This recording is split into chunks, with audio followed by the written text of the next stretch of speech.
गानिया हूँ काठमांडू से। Okay fine. Jyoti Agarwal KTM से आईडी है मैम। हाँ। नमस्ते सभी को। नमस्ते मैम। मैं मैं ज्योति अग्रवाल काठमांडू से। Okay fine. तो Megha Khetan. Hi, I'm Megha Khitan and I'm from Delhi. Okay so what you are doing, because अभी मुझे यहाँ पर सबसे यंगर हमारे क्लास में दिख रही है। So मैं एक graphic designer हूँ and I also like do textile designing and basically a lot of things in design. So yeah, so basically आप डिजाइनिंग फील्ड से हो। जी। गुड। तो किसी को ग्राफिक डिजाइनिंग के लिए कंसल्ट करना है, बातचीत करनी, तो मेघा खेतान जी से कर सकते हैं। सैमसंग आईडी दिख रहे हैं मुझे, कौन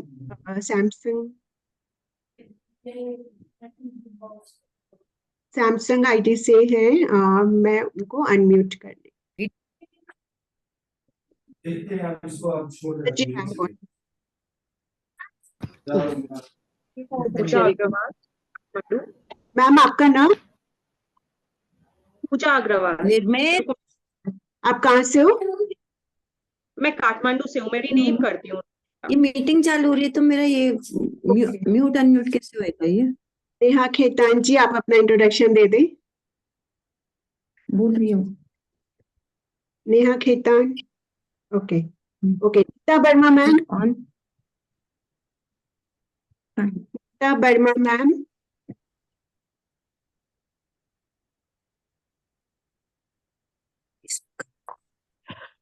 hello Kalpana ji. Hello ma'am, कैसे हो आप आप? सभी को नमस्ते। सभी को मेरा नमस्कार। मैम ठीक बढ़िया फर्स्ट क्लास। मेरा नाम नीता वर्मा है, मैं इंडिया पुणे से हूँ। Okay ma'am, as a profession आप क्या करते हो?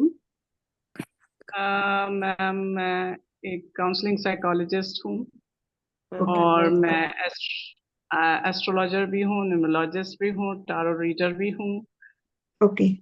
And I am a healer also. या तो किसी को भी काउंसलिंग के लिए कभी भी नीड पड़े तो नीता मैम से कनेक्ट कर सकते हैं। और बहुत सारे टैरो रीडर भी हैं आज सेशन में जिन्हें मैं जानती हूँ। तो और मजा आएगा, क्योंकि हो सकता है कि कहीं पर उनकी भी जरूरत पड़े हमें क्लास के अंदर। ओके। एंड आरती आईफोन से है मैम। आरती मैम। हेलो। हेलो मैम, नमस्ते, बताएं आप। हेलो, आई एम आरती सरावगी, आप कहाँ से हो मैम? काठमांडू। इसमें क्यों नहीं दिख रहा है? Okay fine. एंड शालू जी हैं। नहीं दिख रहा है, कोई तो शेडी ऐप है। Zoom मीटिंग में है। नहीं है। हेलो। हाँ जी शालू मैम, बताएं। Hello. Hi ma'am, I'm Shalu. I'm from Hyderabad, India. Okay okay Shalu. okay. उल्का शाह। हेलो मैम, नमस्ते। हेलो। नमस्ते।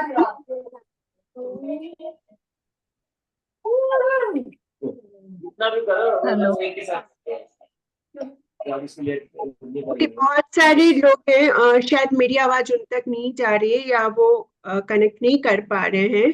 तो चलिए धीरे धीरे हम इंट्रोडक्शन लेते रहेंगे, बीच में जिनका नहीं हुआ है एक बार सभी लोग अपनी तरफ से अपने आप को म्यूट कर लें, है ना? नहीं तो आवाज आने से क्या होगा, तो सभी को डिस्टरबेंस होगी, या फिर मैं अपने साइड से सभी को म्यूट कर दूंगी, नहीं तो फिर। ओके फाइन, सभी ने कर लिया है। तो हम अब क्लास में आगे बढ़ेंगे और हम जानेंगे अबाउट टैरो। तो यहाँ पे जो लोग भी आए हैं कि टैरो के बारे में जानने के लिए कि व्हाट इज टैरो, ओके, तो सभी को इंटरेस्ट है कि बस जानना है कि टैरो क्या है। एक जस्ट क्यूरियोसिटी है कि बस जानना ही है हमें कि क्या है टैरो, या उसके ऊपर बिलीव है, आप सभी को फेथ है उस पर, सिर्फ आप लोग को हैंड रेज करना है उसके लिए। क्या आप टैरो को बिलीव करते हो, ट्रस्ट करते हो टैरो को? आप सभी अपना अपना हैंड रेज कर सकते हो, सिर्फ थंब दिखाओ या हैंड रेज करो, बस इतना करना है।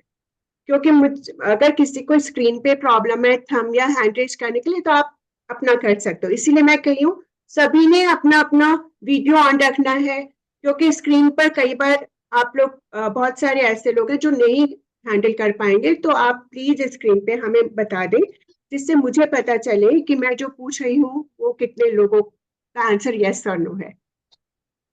ओके, तो आप सभी टैरो को बिलीव करते हो सभी लोग? ठीक है।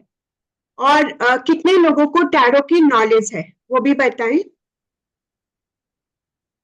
कितने लोग जानते हैं टैरो के बारे में पहले से आइडियाज? ओके, गीता जी को है, चिराग जी को है,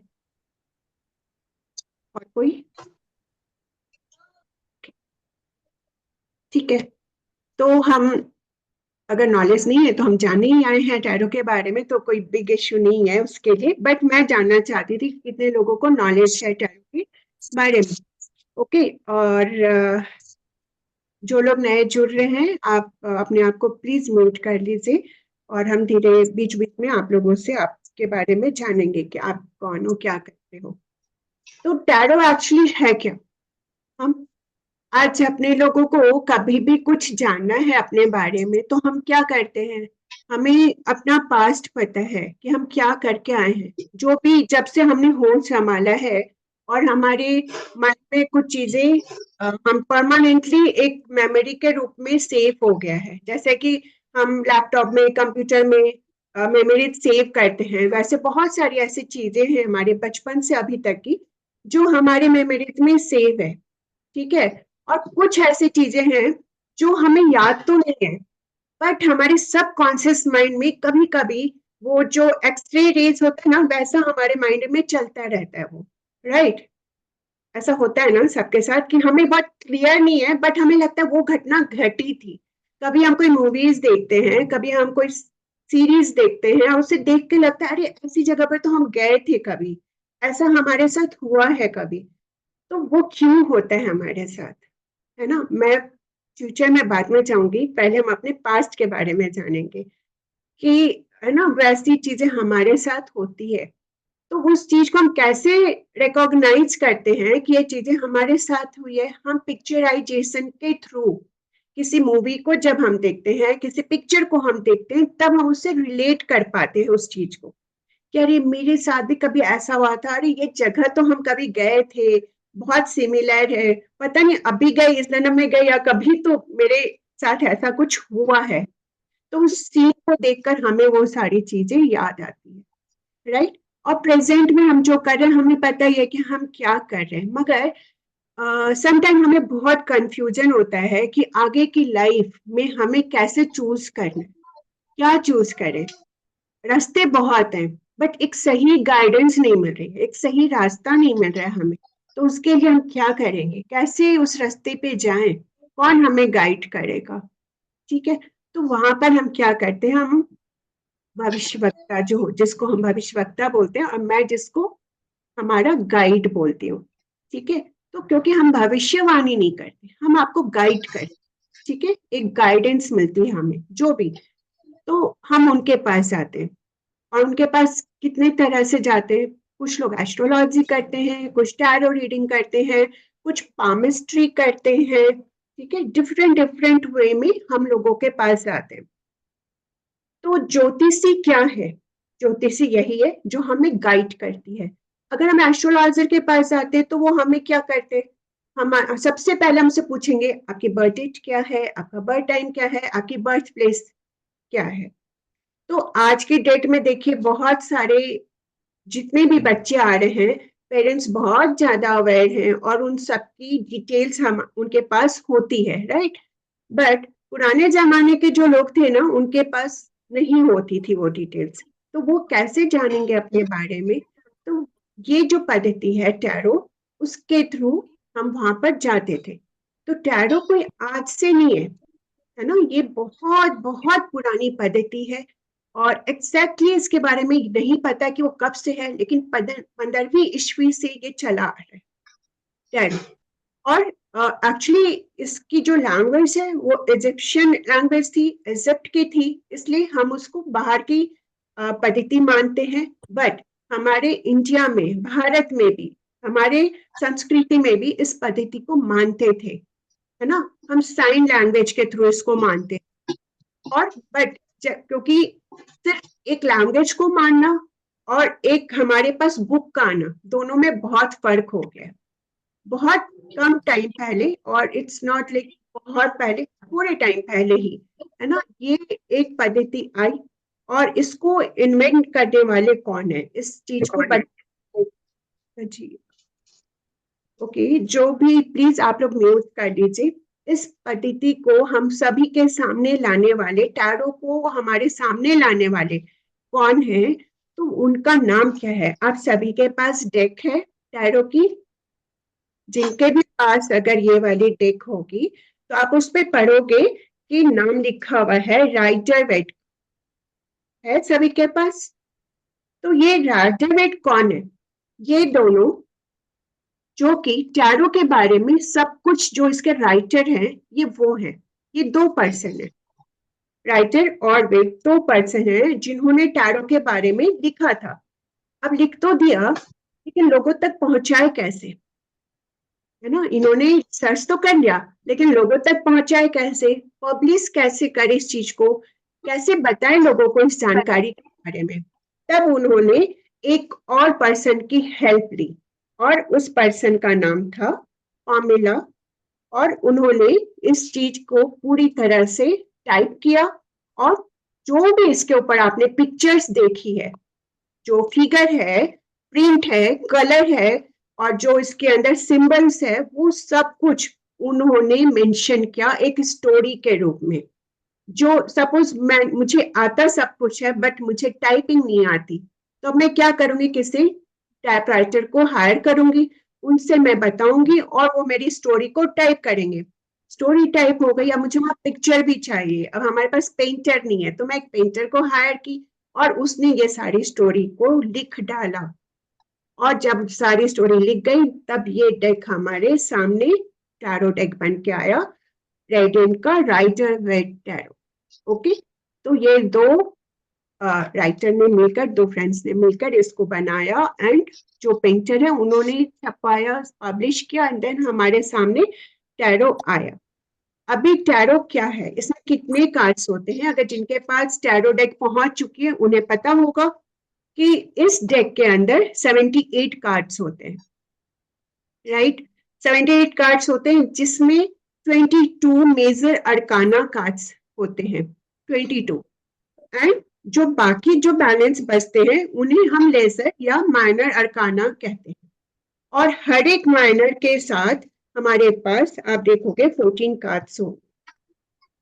तो मैं आपको बताती हूँ मेजर अरकाना और माइनर अरकाना। तो जो मेजर अरकाना है, चिराग जी आप हैंड डाउन कर लीजिए अपना।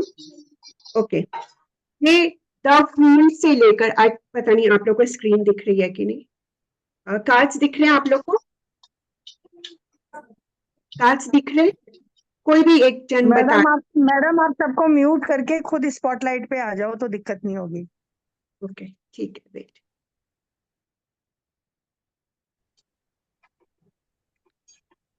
अभी ठीक है।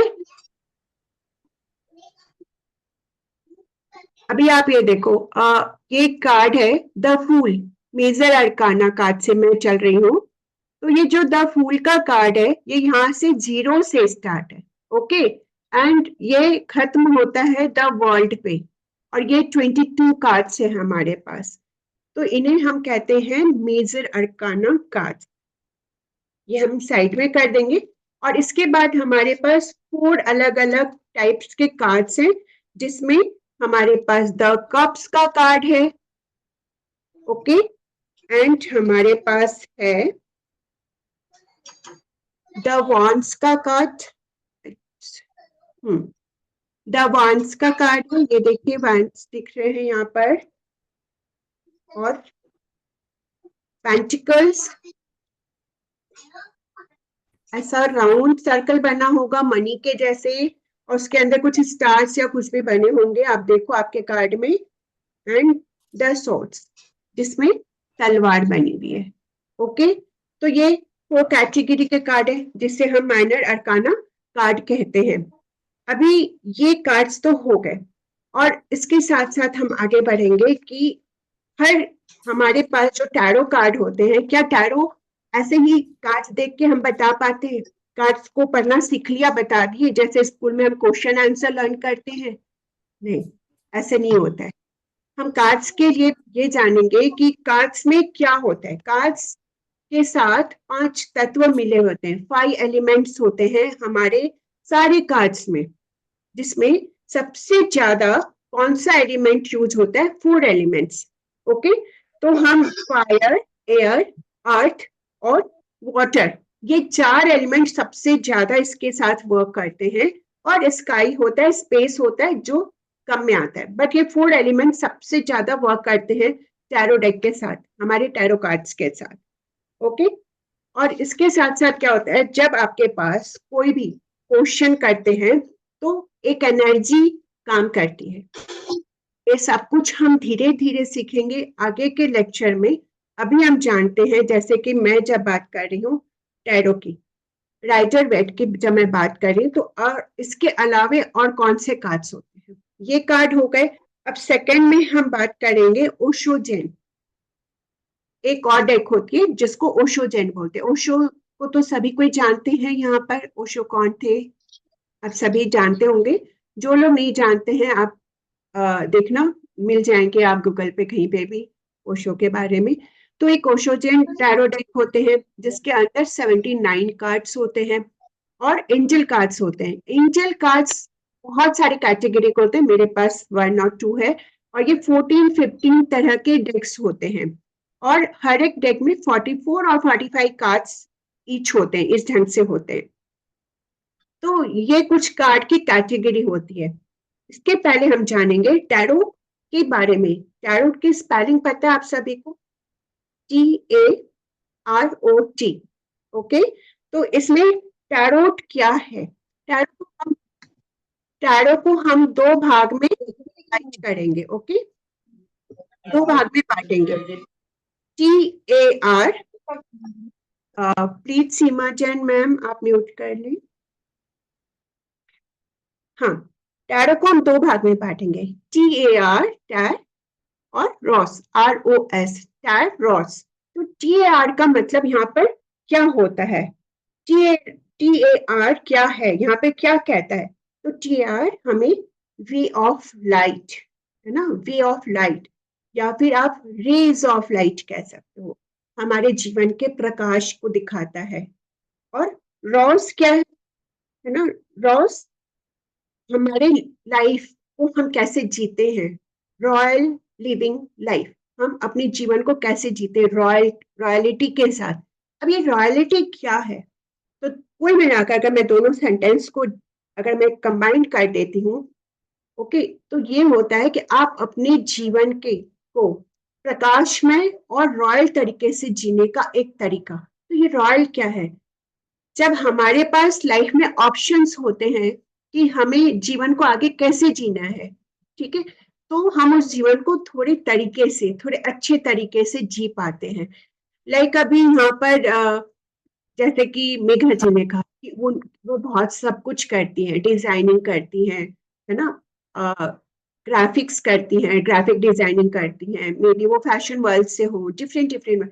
अभी उनको लग रहा है कि मुझे एक ही लाइन में आगे जाना है, ट्रैफिक में ही जाऊं या डिजाइनिंग में आगे जाऊं, और वो कौन सा अच्छा है। सब जगह उनके लिए बहुत अच्छे ऑप्शंस हैं।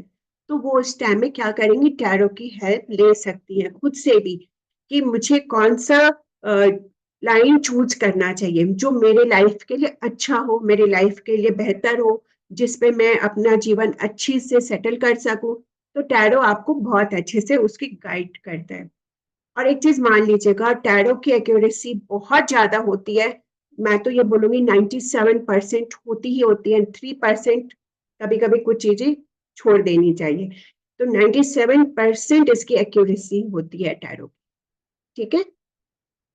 और क्योंकि जब हमें टैरो गाइड करता है ऑप्शंस के लिए, पहले के जमाने में क्या होता था ना, लोगों के पास कुछ जानना है, कुछ करना है, तो उनके पास टैरो तो था नहीं, तो वो क्या करते थे, जो अगर उनके पास डेट भी नहीं है तो वो ज्योतिष के पास भी नहीं जा सकते थे। तो पहले के जमाने बहुत सारे लोग स्वर विज्ञान का यूज करते थे, जो कि बीच में लुप्त हो गया था, और अभी वो स्वर विज्ञान वापस से आ गया है और लोग उसको बहुत ज्यादा फॉलो कर रहे हैं, स्वर विज्ञान।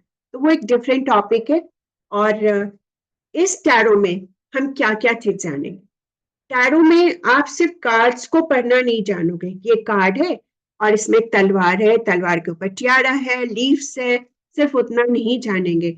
हर एक टैरो का एक नाम है, हर एक टैरो का एक नंबर है, ठीक है। तो हम इसके साथ जो भी नंबर है उस नंबर को भी पढ़ेंगे, हम उस कार्ड की पिक्चर्स को भी पढ़ेंगे, हम उस कार्ड के नाम को भी पढ़ेंगे, और उस कार्ड के साथ जो कलर्स डले हुए हैं इसके अंदर, हर एक कलर का मतलब होता है, हम उस कलर्स को भी पढ़ेंगे। ओके, और जो 5 एलिमेंट्स डले हुए हैं हम उस 5 एलिमेंट को भी पढ़ेंगे। तो इस ढंग से आगे बढ़ेंगे हम टैरो के साथ। अभी टैरो के साथ जब मैं आप लोगों से बता चुकी हूँ कि टैरो कैसे वर्क करता है, टैरो क्या है, कितने तरह के डेक्स होते हैं, अब हम जानेंगे कि टैरो और किस चीज पर डिपेंड करता है। टैरो देखिए, लॉ ऑफ अट्रैक्शन सुना होगा आप लोगों ने, लॉ ऑफ अट्रैक्शन आप सभी ने सुना है। तो और दूसरा लॉ ऑफ फेथ। सपोज कोई मेरे पास आया टैरो रीडिंग करवाने, और कोई मेरे पास टैरो रीडिंग करवाने आए और उनके पास क्वेश्चन है, बट वो ये सोचे क्या कल्पना मैम टैरो रीडिंग सही कर पाएंगी, क्या ये मेरे क्वेश्चन का जवाब दे पाएंगी। अगर ये डाउट लेकर आप आए हो तो हरगिज ये टैरो आपको सही आंसर नहीं कर पाएंगे। पहले तो आपको खुद पे ट्रस्ट होना चाहिए कि आपका कोई जेन्युइन क्वेश्चन है, ठीक है। फिर सेकेंडरी, अगर मैं टैरो रीडिंग कर रही हूँ तो मुझ पर ट्रस्ट होना चाहिए कि मैं जो भी आंसर करूंगी वो यूनिवर्स के ब्लेसिंग से, है ना, सारे एंजल की ब्लेसिंग से मैं आप लोगों को सही गाइड करने वाली हूँ, मेरे टैरो मुझे सही गाइड कर रहे हैं, ठीक है। अभी क्या है कि आपकी एनर्जी कैसी है, सामने वाले की एनर्जी कैसी है, जस्ट ही वो मुझे मजाक में ले रहे हैं या खुद को एक चलो यार लाइफ में सब कुछ अच्छा चल रहा है, टैरो रीडर बैठी है, चलो एक क्वेश्चन मैं भी कर लेता हूँ। नहीं, प्लीज ऐसा नहीं करना है। जब आपके पास सब कुछ अच्छा है तो आपको क्यों आने की जरूरत है टैरो रीडर के पास, चाहे वो खाली ही क्यों नहीं बैठे हैं, मत क्वेश्चन कीजिए। आपका कोई जेन्युइन क्वेश्चन है तभी आपकी एनर्जी उस कार्ड के साथ जुड़ेगी, और जब आप कार्ड को पिक करोगे तो वो कार्ड आपकी एनर्जी के साथ कनेक्ट होकर आपको करेक्ट आंसर करेगा। ओके, तो अपने क्वेश्चन को हमेशा जायज रखिएगा, जो कि आपके लिए बहुत जरूरी है। अपनी एनर्जी को हमेशा पॉजिटिव रखिएगा, जैसे कि अभी मैंने ग्रुप में ऑडियो डाला उसमें भी कहा। और तीसरा, टैरो क्या करते हैं, ये तो टैरो का काम है। और एक और चीज है, किसी के पास बर्थ डेट नहीं है, बर्थ टाइम नहीं है, वो क्या करेंगे, वैसे लोग प्रश्न कुंडली का हम सहायता लेते हैं। प्रश्न कुंडली क्या टैरो में भी काम करती है, एस्ट्रोलॉजी में तो करती है, टैरो के साथ भी वो क्या कनेक्ट होती है, जी हाँ होती है। जिस टाइम आप जो क्वेश्चन कर रहे हैं तो टैरो सबसे ज्यादा उनके लिए फ्रूटफुल है, जिनकी बर्थ डेट नहीं है, जिनकी बर्थ टाइम नहीं है, तो उनके लिए बहुत सही जगह है टैरो। तो वो लोग आराम से इससे क्वेश्चन कर सकते हैं।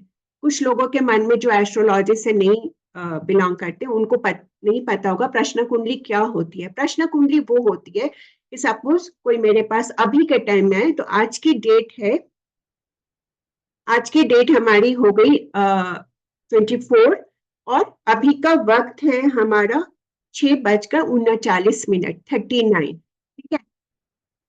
तो ऐसे में उसी डेट को और उसी कुंडली, उसी डेट को, उसी टाइम को मैं इमीडिएट कुंडली में कन्वर्ट करके उनके लिए वो क्वेश्चन करूंगी, तो वो हो जाती है प्रश्न कुंडली, ठीक है। तो उसके हिसाब से उनके क्वेश्चन का आंसर हम देते हैं, बट वो उसी टाइम में एक ही क्वेश्चन के लिए वैलिड है, सेकंड क्वेश्चन के लिए फिर दूसरा टाइम दूसरी चीजें हो जाती है।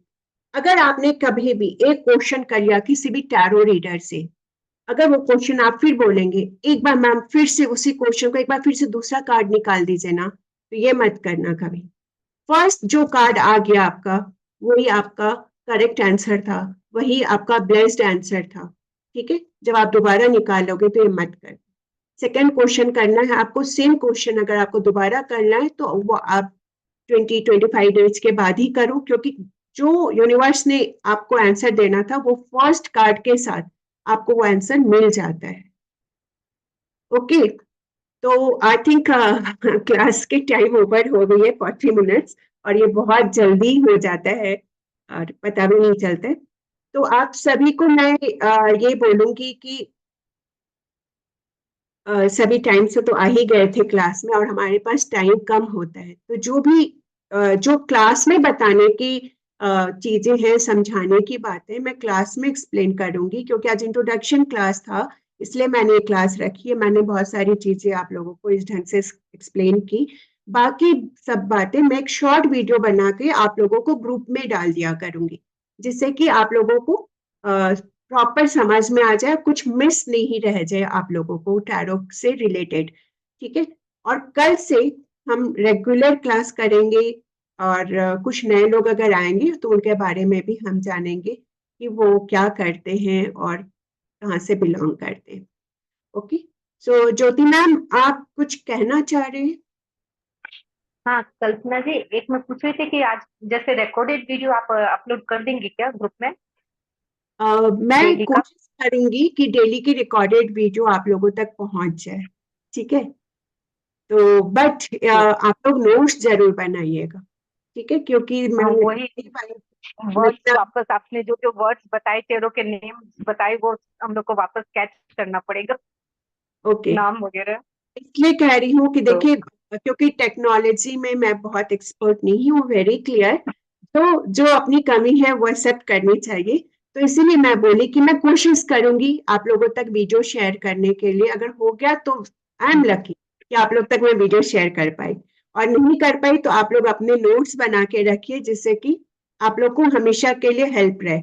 और नोट्स बनाने से क्या होता है ना, हमारी खुद की एनर्जी कनेक्ट होती है, तो वो हमारे माइंड में परमानेंट सेव हो जाती है। ठीक है, तो ये मेरी आदत है, और कि मैं क्लास में जो आते हैं मैं उन सबको बोलती हूँ हमेशा नोट्स बनाओ, नोट्स बनाओ, और उस चीज को परमानेंट के लिए अपने माइंड में रख लो। टैरो कोई लर्न करने की चीज नहीं है, बहुत सच कह रही हूँ, ये लर्न करने की चीज नहीं है, टैरो देखने की चीज है, कार्ड्स को देखने की चीज है, और प्रैक्टिस करने की चीज है। ठीक है, तो जाते जाते ही मैं एक लाइन आप लोगों से कह देना चाहती हूँ कि व्यस्त रहना, है ना, जो हम सक्सेस पाना चाहते हैं उसके लिए हमें अपने आप को बिजी रखना जरूरी नहीं है, बल्कि अपने आप को व्यवस्थित रखना जरूरी है। ये पोस्ट आज ही मैंने डाली भी है, बट मेरा मन था आप लोगों के सामने कहूँ, और अपनी लाइफ को बहुत डिसिप्लिन में रखना। एक सक्सेसफुल इंसान की लाइफ को अगर आप देखने जाएंगे तो आप सबसे पहले वहां डिसिप्लिन देखेंगे, मैनर देखेंगे, कि अगर वो इंसान 4 बजे उठते हैं तो 4 का 5 उनके लाइफ में नहीं होता है, वो 4 बजे ही उठते हैं। उनके सोने का टाइम 9:30 है तो 9:30 ही सोते हैं, चाहे पूरी घर के लोग जाकर नाइट शो मूवी क्यों नहीं देखे, बट वो 9:30 ही सोएंगे। तो लाइफ में डिसिप्लिन का होना बहुत जरूरी है, और एक रूटीन होना बहुत जरूरी है। कुछ लोग कहते हैं कि आप कैसे मैनेज करते हो इतना सब कुछ, मैं तो लेजी हूँ। तो सबसे पहले अपने लाइफ से ये लेजी वर्ड को हटा दीजिए, और आप बहुत एक्टिव हैं, और अपने थॉट के जितने भी निगेटिव पॉइंट्स हैं, वर्ड्स हैं, सोच लीजिए आपके डिक्शनरी में, आपके माइंड में वो सारे वर्ड्स नहीं है, सभी पॉजिटिव वर्ड्स हैं। सबको रिप्लेस कीजिए पॉजिटिविटी के तरफ। लेजी है तो उसको एक्टिव कीजिए, आई एम सो बुड़वक टाइप तो उसको तेज कीजिए कि मैं बहुत एक्सपर्ट हूँ, एक्सीलेंट हूँ। जैसे कि मैंने कहा, टेक्निक में मैं एक्सपर्ट नहीं हूँ, हाँ, बट नॉलेज तो है, मैं सीख रही हूँ, और धीरे धीरे मैं सीख जाऊंगी, है ना। जो जिसे कुछ भी नहीं पता था, आज वो यूट्यूब पे अपने वीडियोस भी डालती है ना, और फेसबुक पे भी अपने पोस्ट डालती है, जिसको एबीसीडी नहीं पता था टेक्नोलॉजी का। तो जब मैं इतना कुछ करती हूँ और आज आप लोग के सामने जूम भी कर रही हूँ, तो ये सीख रही हूँ, ये लर्निंग प्रोसेस है, आता नहीं है बट मैं सीख रही हूँ, तो ठीक है ना। जो भी सीखती हूँ मैं उसको बहुत अच्छे से सीखती हूँ। तो ये थॉट आप सभी के पास भी होना चाहिए कि आज की क्लास में आपने जो कुछ सीखा वो आपके पास परमानेंट आपके ब्रेन में सेव हो गया है। ओके, और आप जब मुझे रिकॉल करोगे जूम क्लास को, आज की पूरी क्लास आप लोगों के पास आ जाएगी, कुछ भी आपके दिमाग से जाएगा ही नहीं बस। और हमेशा याद रखना, धीरे धीरे हम आगे बढ़ेंगे, मेडिटेशन की तरफ भी बढ़ेंगे, एवरीथिंग सब कुछ करेंगे क्लास में हम। और ये कंप्लीट 1 मंथ का कोर्स होगा।